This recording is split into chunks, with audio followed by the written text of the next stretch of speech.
Okay, I admit it. You were right, which means I was wrong. But in my defense, SawStop was also wrong.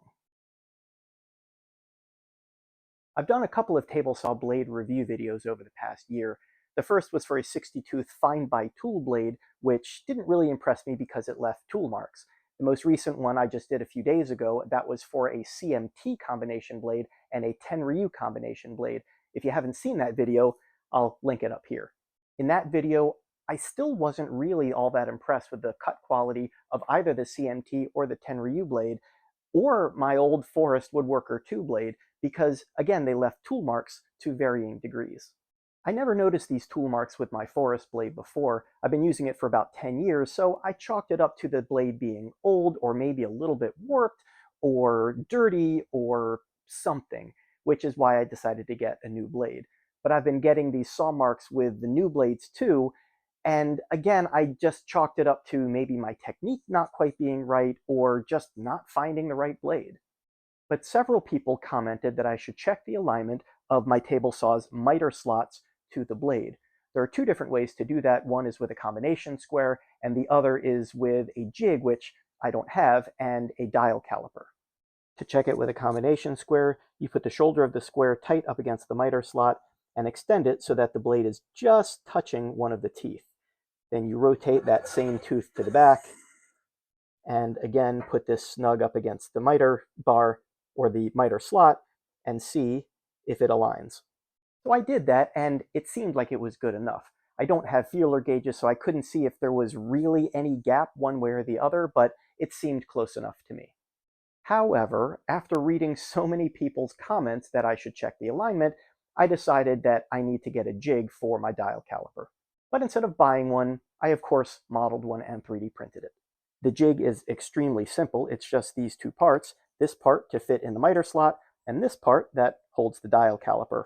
And it just goes together with an M5 bolt, a washer, and a knob. The jig just slides into the miter slot, and the dial caliper is held there. Now I have drawn a little red X on this tooth, so I'm just going to align the plunger of the dial caliper with that tooth, and then I'll zero out the caliper. And now I will rotate that tooth towards the back and put the plunger of the caliper directly on that X again and take another measurement. And when we take that other measurement, you can see that the dial has gone counterclockwise by about 9/1000ths of an inch. Now, 9/1000ths of an inch doesn't really seem like it's that bad, and according to SawStop, it's actually within specs. If you look at their instructions, they say that anything less than 10/1000ths of an inch is good enough and not worth fixing. But since so many of you suggested that I check the alignment, and since 9 thou is pretty close to 10 thou, I figured I may as well try to realign it. Now, realigning the table to the cabinet is really not that difficult. It's just loosening 4 bolts, loosening a screw, tightening another screw, and then retightening the 4 bolts. The big trick is figuring out which way to rotate the table relative to the cabinet. I'll exaggerate this a little bit, so hopefully it will make sense. Because the caliper moved counterclockwise as I moved it this way, that means that the plunger was moving further away from the blade, so the blade is angled that way. So to fix that, I'm going to have to rotate the table also counterclockwise. I'm going to show the method for fixing that on this SawStop PCS, but it's going to be different for probably every manufacturer and every model. The concept, though, is still going to be the same. Loosening the bolts holding the table to the cabinet or to the saw, adjusting it, and then retightening those bolts. And the only tools necessary are a 17mm socket and a 5mm hex key. Accessing the front 2 bolts is pretty easy. The front left one is right there, and the front right one is right there. Now accessing the back left bolt is a little more difficult. You have to open the motor housing, angle the blade by about 30 degrees, and then the back left bolt will be right up there. And the back right bolt is even more difficult to locate. It's behind this access door here, and the bolt is right up there. Here is the access hole on the back right. Use that 5mm hex key to just loosen that screw a little bit. And there is the corresponding access hole on the left side. You just need to tighten this by maybe a quarter turn or so, depending on how far your table needs to move.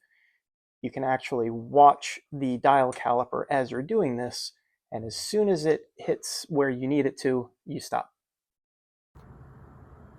Now that that screw is tightened, let's recheck the calibration. The dial caliper is at 0, and as I slide it to the back of the blade, there is now no variance. This table is now perfectly aligned. With my table now realigned, I'll go ahead and tighten up those bolts, and then I'll do some test cuts.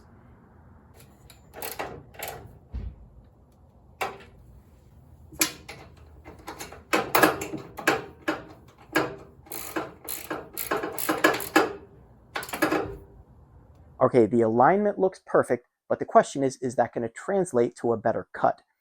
I have this piece of white oak that I cut with this Tenryu blade just a couple of days ago. There are some tool marks on it. I'm going to recut it right along this same edge and see if it looks any better.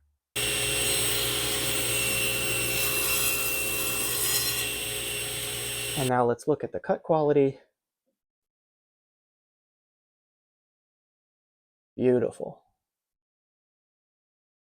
Well, there you go. It looks like my tool mark problem is solved with just a tiny little tweak that, according to SawStop at least, shouldn't have even been necessary.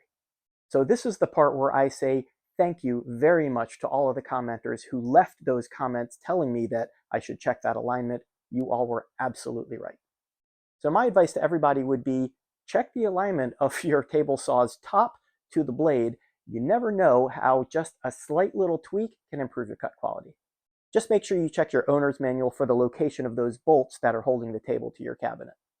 Thank you very much for watching. If you enjoyed this video, please hit the like button, subscribe if you haven't already, leave a comment down below, and I hope to see you next time.